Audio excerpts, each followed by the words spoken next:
Et chez nos voisins, ça se passe comment le cannabis? Le cannabis est une substance psychoactive très prisée en France. Elle était consommée par près de 13 millions de Français en 2012, plaçant le pays au premier rang européen de consommation régulière de cannabis en 2018.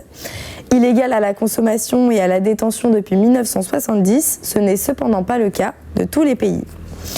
En effet, nos pays frontaliers n'ont pas le même avis quant à la consommation du cannabis.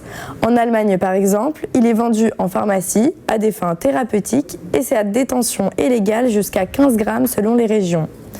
Aussi cette année, le Luxembourg est devenu le premier pays européen à légaliser le cannabis récréatif au sein du domicile.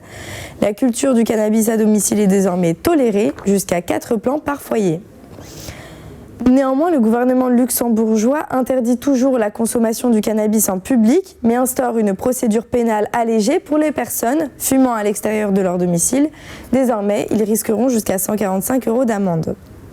Comment parler de cannabis sans évoquer les Pays-Bas? Contrairement aux croyances communes, la politique néerlandaise en matière de drogue n'est pas aussi laxiste que ce que l'on croit.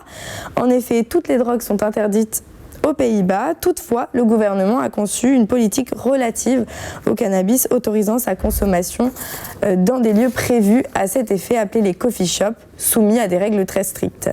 Ils sont inaccessibles aux mineurs et ne peuvent pas délivrer plus de 5 grammes par jour et par personne. Toutes ces décisions, de la légalisation à la tolérance, ont toutes le même but, réduire la demande de drogue qui influe sur le taux de délinquance. Ainsi, les institutions gouvernementales peuvent se concentrer sur les vrais criminels qui importent et vendent des drogues dures.